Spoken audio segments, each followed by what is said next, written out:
आप सभी को मेरा नमस्कार। हम भारतीय राज्य व्यवस्था का अध्ययन कर रहे हैं और राज्य व्यवस्था के अंतर्गत अभी हम भारत के संविधान के कुछ भागों का अध्ययन कर चुके हैं। जिन लोगों ने ऑफलाइन क्लास पढ़ी है उन लोगों ने चैप्टर 19 तक यानी जो भाग 19 है, भाग 19 तक वो अध्ययन कर चुके हैं। और आज जो हमने अध्ययन करना है वो चैप्टर 20 का अध्ययन करना है, यानी कि भारत के संविधान के 20वें भाग का अध्ययन करना है। भारत के संविधान का जो 20वां भाग है वो संविधान संशोधन की बात करता है। और अगर हम अनुच्छेद की बात करें तो भारत के संविधान में कुल मिला के 395 आर्टिकल हैं और उनमें से 368 नंबर का जो आर्टिकल है वो संविधान संशोधन की बात करता है। अब हमें यहाँ ये समझना जरूरी है कि जो 368 है वो संविधान संशोधन की बात करता है। भारत के संविधान में जो संशोधन होते हैं वो 368 के द्वारा होते हैं या फिर अन्य भी कुछ ऐसे आर्टिकल हैं जिनके द्वारा भारत के संविधान में संशोधन होते हैं। सामान्य रूप से विद्यार्थी यही समझते हैं कि संविधान में संशोधन 368 के द्वारा ही होता है, लेकिन आज हम ये समझने का प्रयास करेंगे कि संविधान में केवल संशोधन 368 के द्वारा नहीं होता है, बल्कि संविधान के कुछ और भी आर्टिकल हैं जिनके द्वारा संविधान में संशोधन होता है। तो 368 के अंतर्गत संविधान में संशोधन होता है तथा 368 के अंतर्गत के अलावा भी कुछ ऐसे आर्टिकल हैं जिनके द्वारा संविधान में संशोधन होता है। तो कुल मिलाकर अगर हम बात करें तो भारत के संविधान में 3 प्रकार से संविधान में संशोधन होते हैं। पहला जो संविधान में जो संशोधन होता है वो साधारण बहुमत के आधार पर होता है। दूसरे को हम कहते हैं विशेष बहुमत के आधार पर संविधान में संशोधन होता है। और अगर हम तीसरे की बात करें तो संविधान में जो संशोधन होता है विशेष बहुमत प्लस आधा से अधिक राज्यों की सहमति लेनी पड़ती है। ऐसे राज्य जहाँ पर विधानसभाएं हैं उन राज्यों की सहमति लेनी पड़ती है। तो इस तरीके से हम ये देख रहे हैं कि संविधान में संशोधन 3 प्रकार से हो रहा है। पहला जो संविधान संशोधन है वो साधारण बहुमत के आधार पर हो रहा है, और दूसरे में जो संविधान में संशोधन हो रहा है वो विशेष बहुमत के आधार पर हो रहा है, और तीसरा अगर हम बात करें संविधान में जो संशोधन हो रहा है वो विशेष बहुमत प्लस आधा से अधिक राज्यों की सहमति लेनी पड़ती है।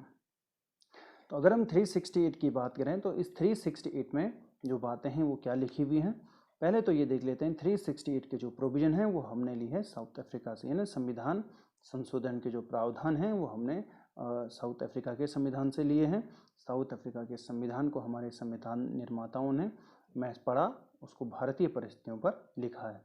तो 368 के अंतर्गत जो बातें लिखी गई हैं वो विशेष बहुमत और दूसरा विशेष बहुमत प्लस आधा से अधिक राज्यों की सहमति लिखा हुआ है। यानी साधारण बहुमत के द्वारा जो संविधान में संशोधन होता है वो 368 का हिस्सा नहीं है। जबकि हम ये देख रहे हैं कि संविधान में 3 तरीके से संविधान संशोधन हो रहे हैं। पहला साधारण बहुमत के द्वारा, दूसरा विशेष बहुमत के द्वारा और तीसरा विशेष बहुमत प्लस आधा से अधिक राज्यों की सहमति के द्वारा। लेकिन इसमें 368 के अंतर्गत पहला वाला नहीं आता, यानी साधारण बहुमत वाला नहीं आता है। यानी यहाँ पे विशेष बहुमत और दूसरा विशेष बहुमत प्लस आधा राज्यों की सहमति वाला ही शामिल है। तो अब यहाँ ये समझना भी आवश्यक हो जाता है कि क्या साधारण बहुमत के द्वारा अगर संविधान में संशोधन होता है तो वो कौन से आर्टिकल हैं जो साधारण बहुमत के द्वारा संविधान में संशोधन को प्रेरित करते हैं। तो इसका जवाब है आर्टिकल 2 और आर्टिकल 3। अनुच्छेद 2 के अंतर्गत और अनुच्छेद 3 के अंतर्गत नए राज्यों का निर्माण होता है, उनके नाम में परिवर्तन आता है, उनकी सीमाओं में परिवर्तन आता है, और ये साधारण बहुमत के द्वारा होता है। ये करने की जो पावर है वो पार्लियामेंट के पास है। चाहे हम पहले की बात करें 2 और 3 के द्वारा जो संविधान में संशोधन होता है वो पार्लियामेंट ही करती है, तथा संविधान में संशोधन करने की पावर जो 368 की है वो भी संसद की है। तो कुल मिलाकर अगर हम बात करें चाहे 2 और 3 के अंतर्गत संविधान में संशोधन करना हो या चाहे फिर 368 के द्वारा संविधान में संशोधन करना हो, ये जो पावर है वो केवल और केवल संसद के पास ही है। अर्थात संसद साधारण बहुमत के द्वारा भी संविधान में संशोधन करती है, विशेष बहुमत के द्वारा भी संविधान में संशोधन करती है। तो कुल मिलाकर हमने ये देखा कि संविधान में संशोधन करने की जो पावर है वो पार्लियामेंट के पास है, संसद के पास वो पावर है वो साधारण बहुमत के हिसाब से भी करती है और विशेष बहुमत के आधार पर भी करती है। तो विशेष बहुमत प्लस आधा से अधिक राज्यों की सहमति वाला 368 का हिस्सा है, जबकि साधारण बहुमत के द्वारा आर्टिकल 2 और आर्टिकल 3 का हिस्सा है। तो इस तरीके से अब हम ये समझ चुके हैं कि संविधान में संशोधन कुल मिला के 3 तरीके से होता है। साधारण बहुमत के द्वारा, दूसरा विशेष बहुमत के द्वारा, तीसरा विशेष बहुमत प्लस आधा से अधिक राज्यों की सहमति से। अब इसे एक उदाहरण के हिसाब से समझ लेते हैं। अगर हम सदन की कुल संख्या की बात करें, यानी पार्लियामेंट की लोकसभा राज्यसभा पार्लियामेंट में है, और अगर हम उनके सदन की संख्या का एक उदाहरण के हिसाब से अगर हम 100 के हिसाब से बात करें, साधारण बहुमत 50% प्लस 1 होता है, यानी 100 का 50% 50 है और प्लस 1 यानी 51 हो जाएगा। तो अगर 51% यानी 50% प्लस 1 अगर ये सहमति दे देते हैं कि हम इस बिल के पक्ष में हैं, तो इस तरीके से वो बिल आगे कानून का रूप ले लेता है। दूसरा, अगर विशेष बहुमत का है तो विशेष बहुमत में दो चीज़ें होती हैं, 50% प्लस 1 होता है और दूसरा उसमें 2/3 होता है, यानी 50% प्लस 1 और दूसरा 2/3। 2/3 अगर हम परसेंटेज के हिसाब से बात करें तो वो लगभग 66% आता है। तीसरा जो हम देख रहे थे, आधा से अधिक राज्यों की सहमति होनी जरूरी है। तो आधे से अधिक राज्य जहाँ पर विधानसभाएं हैं उनकी सहमति अगर जरूर होगी है तो ऐसी स्थिति में फिर वो कानून का आगे वो बिल कानून का रूप ले लेगा। तो ये हमने पढ़ा, संविधान में संशोधन के 3 तरीके हैं, साधारण बहुमत, विशेष बहुमत प्लस आधे से अधिक राज्य। लेकिन 368 में केवल 2 बातें हैं, विशेष बहुमत और विशेष बहुमत प्लस आधा से अधिक राज्य, जिसके प्रोविजन हमने साउथ अफ्रीका से लिए हैं। अब हम आगे बात कर लेते हैं कि भारत के संविधान में कुल मिलाकर जो संविधान संशोधन अभी तक हुए हैं वो 104 संविधान संशोधन हुए हैं। और अगर हम बिल की बात करें तो बहुत सारे ऐसे बिल हैं जिनकी संख्या भले ज़्यादा है लेकिन अभी तक उन्होंने कानून का रूप नहीं लिया है, इसीलिए अभी हम उन्हें कानून नहीं देख रहे हैं, वो केवल बिल हैं, वो अभी पेंडिंग पड़े हुए हैं। हो सकता है लोकसभा में पारित हो गए हो, राज्यसभा में पेंडिंग पड़े हो, या राज्यसभा में पारित हो गए हो, लोकसभा में पेंडिंग पड़े हो और अभी तक उन्होंने कानून का रूप नहीं लिया है। तो कुल मिलाकर अभी भी 104 संविधान संशोधन हो चुके हैं। हम इस पूरे संविधान संशोधन की इस कड़ी में देखेंगे कौन कौन से संविधान संशोधन हमारे लिए एग्जाम के लिए महत्वपूर्ण होने वाले। हम सारे नहीं पढ़ेंगे, हम उनमें कुछ सेलेक्टिव देखेंगे जो हमारे लिए काम के बन सकते हैं। जैसे कि हम देखेंगे पहला संविधान संशोधन जो हुआ था भारत में वो 1951 में हुआ था। अब हम उसकी तात्कालिक परिस्थितियों को अगर थोड़ा सा देखने का, अब हम बात कर लेते हैं भारत के संविधान का पहला संविधान संशोधन जिसका कि वर्ष 1951 है। इस भारत के संविधान के पहले संविधान संशोधन में भूमि से संबंधित जो मामले हैं वो जोड़े गए। यानी कहने का तात्पर्य यहाँ पर ये है कि अगर हम तात्कालिक परिस्थितियों को देखें तो उस समय भारत की जो सरकार है, अभी अभी आज़ादी मिली थी और ऐसी स्थिति में जो विकास से संबंधित कार्य थे, विकास से संबंधित कार्यों के लिए ज़मीन की आवश्यकता थी, क्योंकि सड़कों का निर्माण करना था, अस्पतालों का निर्माण करना था, विद्यालयों का निर्माण करना था, तो और भी विकास से संबंधित जो कार्य हैं उनका संपादन करना था और इन सभी कार्यों के लिए सरकार को ज़मीन की आवश्यकता थी। लेकिन इस समय अगर हम भूमि की बात करें तो भूमि संपत्ति यानी संपत्ति का अधिकार एक मौलिक अधिकार था, फंडामेंटल राइट था। और अगर सरकार किसी व्यक्ति की ज़मीन ले ले तो ऐसी स्थिति में व्यक्ति न्यायालय के पास चले जाता था और न्यायालय फिर उस व्यक्ति के पक्ष में निर्णय करता था। तो ऐसी स्थिति में ये देखते थे कि सरकार को मजबूरी में उस व्यक्ति की ज़मीन वापस लौटानी पड़ती थी और सरकार को इंसल्ट भी झेलनी पड़ती थी। तो इस तरीके से सरकार को ऐसा महसूस हुआ क्यों ना इस चीज़ का समाधान ढूंढा जाए, और सरकार ने इस चीज़ के समाधान ढूंढने के लिए भारत के संविधान में 9वीं अनुसूची को जोड़ दिया गया। और इस अनुसूची को जोड़ते हुए एक बात क्लियर कर दी गई, यदि किसी व्यक्ति की ज़मीन अगर विकास से संबंधित कार्यों के लिए किसी व्यक्ति की ज़मीन ली जाती है तो ऐसी स्थिति में वो व्यक्ति इस आधार पर न्यायालय में चुनौती नहीं दे सकता है कि उसका मौलिक अधिकार, संपत्ति का अधिकार उसका मौलिक अधिकार है और उस व्यक्ति की ज़मीन नहीं ली जा सकती है। तो यहाँ से एक बात क्लियर हो गई है कि सरकार व्यक्ति की ज़मीन ले सकती है, विकास से संबंधित कार्यों के लिए व्यक्ति ज़मीन ले सकती है, भले व्यक्ति का संपत्ति का अधिकार मौलिक अधिकार ही क्यों न हो। तो इस तरीके से हमने देखा कि संपत्ति का अधिकार जो मौलिक अधिकार था होने के बावजूद भी सरकार ने संपत्ति का अधिग्रहण करना स्टार्ट कर दिया है और उसके लिए संविधान में अनुसूची 9 जोड़ दी गई। तो इस तरीके से हमने देखा कि अनुसूची 9 भारत के संविधान में जोड़ी गई और इस संविधान का पहला संविधान संशोधन था। दूसरा, हम संविधान संशोधन की बात कर लेते हैं। जो इम्पोर्टेंट हमारे लिए बनता है वो है 7वें नंबर का संविधान संशोधन। 7वें नंबर का संविधान संशोधन वर्ष 1955 में होता है। इसमें 2 बड़ी महत्वपूर्ण बातें जोड़ दी गई थी।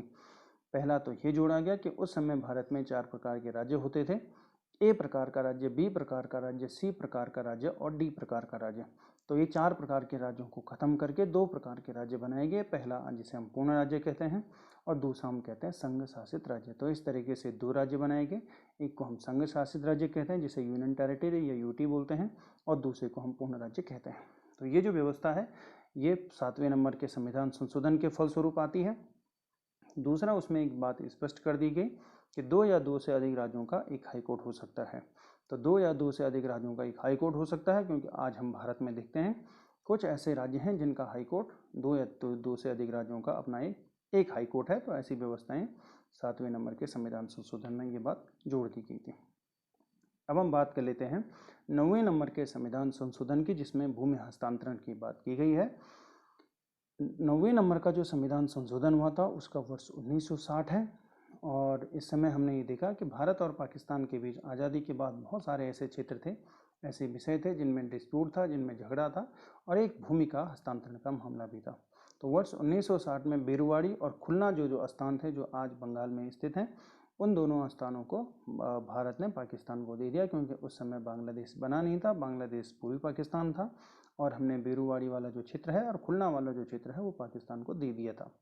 एक चीज़ समझनी जरूरी है कि भारत सामान्य रूप से अपनी ज़मीन किसी को नहीं दे सकता है, और अगर भारत ज़मीन का हस्तांतरण करता है, भूमि का हस्तांतरण करता है, तो उसके लिए संविधान में संशोधन करना आवश्यक है। तो भारत के संविधान का वो पहला संविधान संशोधन जिसमें भूमि हस्तांतरण की बात की गई थी, हमने दूसरे देश को ज़मीन दी है, वो 9वें नंबर का संविधान संशोधन है, और उसमें इसके अंतर्गत हमने पाकिस्तान को ज़मीन दी है। बेरुवाड़ी और खुलना वाला जो स्थान है वो हमने पाकिस्तान को दिया है। आगे हम बात कर लेते हैं 10वें नंबर के संविधान संशोधन की। 10वें नंबर का जो संविधान संशोधन है उसका वर्ष 1961 है। इसके अंतर्गत दादर नागर हवेली को भारतीय संघ में शामिल किया गया, अर्थात उसे यूनियन टेरिटरी का दर्जा दिया गया। आगे हम बात कर लेते हैं 11वें नंबर के संविधान संशोधन की, जिसका वर्ष 1961 है। इसके अंतर्गत यह बात क्लियर की गई कि अगर राष्ट्रपति और उपराष्ट्रपति का जब चुनाव होता है उसमें निर्वाचक जो मंडल है अगर अपूर्ण है यानी पूरा नहीं है, तो ऐसी स्थिति में भी राष्ट्रपति का चुनाव होगा। उदाहरण के तौर पर देख लेते हैं, राष्ट्रपति का जब चुनाव होता है तो उसमें लोकसभा के निर्वाचित सदस्य भाग लेते हैं, राज्यसभा के निर्वाचित सदस्य भाग लेते हैं तथा विधानसभा के निर्वाचित सदस्य भाग लेते हैं। और मान के चलो कि अब किसी राज्य में विधानसभा ही न हो, तो क्या ऐसी स्थिति में राष्ट्रपति का चुनाव रोका जा सकता है? इसका जवाब है नहीं, क्योंकि 11वें नंबर का संविधान संशोधन यही क्लियर करने का प्रयास करता है कि अगर निर्वाचक मंडल यानी जो चुनाव में भाग लेने वाले हैं अगर उनकी संख्या पूर्ण नहीं है, तो क्या ऐसी स्थिति में राष्ट्रपति का चुनाव रोका जा सकता है? इसका जवाब है नहीं, राष्ट्रपति का चुनाव नहीं रोका जा सकता, अर्थात राष्ट्रपति का चुनाव होगा। आगे हम बात कर लेते हैं 12वें नंबर के संविधान संशोधन की, जिसका वर्ष 1962 है। इसके अंतर्गत गोवा और दमन द्वीप को भारतीय संघ में शामिल किया गया तथा इन्हें यूटी बनाया गया, अर्थात यूनियन टेरिटरी बनाया गया। आगे चलकर जब हम देखते हैं, गोवा एक पूर्ण राज्य है वर्तमान में, लेकिन उस समय गोवा जो कि पुर्तगालियों की कॉलोनी हुआ करता था, उसे भारतीय संघ में शामिल करके उसे यूनियन टेरिटरी यानी यूटी यानी जिसे हम संघ शासित राज्य कहते हैं उसका हिस्सा या उसको बना दिया गया। आगे हम देखते हैं 14वें नंबर का जो संविधान संशोधन है उसके अंतर्गत इसका वर्ष 1963 है। पांडुचेरी जो कि फ्रांसिस कॉलोनी हुआ करती थी उसे भारतीय संघ में शामिल करके उसे यूनियन टेरिटरी यानी संघ शासित राज्य उसे बनाया गया। तो इस तरीके से हम 14वें नंबर के संविधान संशोधन में देखते हैं कि पांडुचेरी को भारत का एक हिस्सा के रूप में उसे यूनियन टेरिटरी बनाया गया। आगे 16वें नंबर के अगर हम संविधान संशोधन की बात करें तो 16वें नंबर का संविधान संशोधन 1963 में हुआ। इसमें बहुत कुछ महत्वपूर्ण बातें जोड़ दी गई थी, जैसे कि भारत की प्रभुता और अखंडता को बनाए रखने से जुड़े हुए जो मामले जो स्टेटमेंट हैं वो भारत के संविधान में जोड़ दिए गए। इसे एक उदाहरण के हिसाब से समझ लेते हैं कि भारत के संविधान की जो अनुसूची 3 है वो संवैधानिक पदों पर रहने वाले जो लोग हैं उनकी शपथ की जानकारी देता है, यानी जो लोग संवैधानिक पदों पर मौजूद हैं उनकी शपथ अनुसूची 3 में मौजूद है, और जब भी वो व्यक्ति शपथ लेते हैं तो उनकी शपथ में भारत की प्रभुता और अखंडता जरूर शब्द मेंशन होते हैं, यानी उनकी शपथ में ये चीज़ें लिखी होती हैं। लेकिन अगर हम 1963 से पहले की बात करें तो वो अपने पद की तो शपथ लेते थे, लेकिन इन चीज़ों की वो शपथ नहीं लेते थे, ये स्टेटमेंट उसमें नहीं जुड़े हुए थे। तो आप ये कह सकते हैं कि 1963 के बाद जो भी संवैधानिक पदों पर लोग हैं जब वो शपथ लेते हैं तो उनकी शपथ में भारत की प्रभुता यानी संपूर्ण प्रभुत्व संपन्न वाली बातें और अखंडता वाली जो बातें हैं वो शामिल होती हैं, और इन बातों की भी उनको कसम लेनी पड़ती है यानी शपथ लेनी पड़ती है। दूसरा, जब हम आर्टिकल 19 को झांक के देखते हैं तो आर्टिकल 19 में व्यक्ति को कुछ व्यक्तिगत स्वतंत्रताएं मिली हैं, जैसे उसे अभिव्यक्ति की स्वतंत्रता मिली है, घूमने की उसको आज़ादी मिली है, व्यापार और व्यवसाय करने की आज़ादी मिली है, संघ में भाग लेने की आज़ादी है तथा संघ बनाने की आज़ादी है। तमाम प्रकार की आज़ादियाँ आर्टिकल 19 में मिली हैं। लेकिन एक चीज़ ध्यान रखना है कि संविधान में जब भी आज़ादी मिलती है तो आज़ादी के साथ साथ प्रतिबंध भी उसमें लगे होते हैं। तो आर्टिकल 19 का जो फर्स्ट वाला हिस्सा है उसमें इस प्रकार की कुछ 6 आज़ादियों की बात की गई है, तथा आर्टिकल 19 का जो सेकंड है वो कुछ प्रतिबंध की बात करता है। यानी अगर हम प्रतिबंध की बात करें तो जैसे भारत की प्रभुता और भारत की जो अखंडता, यदि कोई व्यक्ति इसे प्रभावित करने का प्रयास करेगा तो ऐसी स्थिति में उसकी जो व्यक्तिगत स्वतंत्रता है वो स्वतंत्रताओं पर रोक लगा दी जाएगी। जैसे कुछ समय पहले जवाहरलाल नेहरू जो यूनिवर्सिटी है, JNU है दिल्ली में, कुछ छात्रों के द्वारा वहाँ पर कुछ देश विरोधी नारे लगाए गए थे जिसमें भारत की अखंडता और एकता को प्रभावित करने का प्रयास किया गया था। तो ऐसी स्थिति में उन्होंने तर्क दिया कि ये हमारी अभिव्यक्ति की आज़ादी है, यानी आर्टिकल 19 का हिस्सा है। आर्टिकल 19 का भले हिस्सा हो, लेकिन आर्टिकल 19 का सेकंड भी ये कहता है कि अगर इस प्रकार की बातें हैं तो इन बातों के कारण आपका जो अधिकार है वो अधिकार पे आपकी रोक लग जाती है।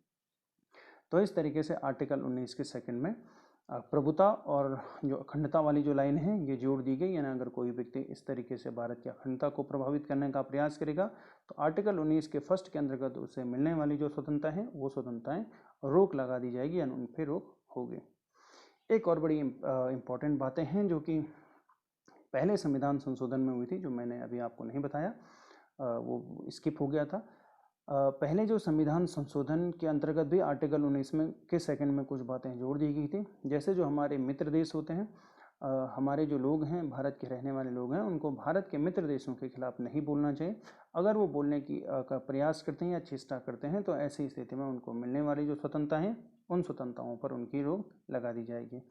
दूसरा, जो व्यक्ति को मिलने वाली आर्टिकल 19 के अंतर्गत जो व्यक्ति स्वतंत्रताएं जो मिल रही हैं, अगर वो लोक व्यवस्था को प्रभावित करते हैं तो ऐसी स्थिति में उनको भी उनकी जो स्वतंत्रता है उन स्वतंत्रताओं पर रोक लगा दी जाएगी।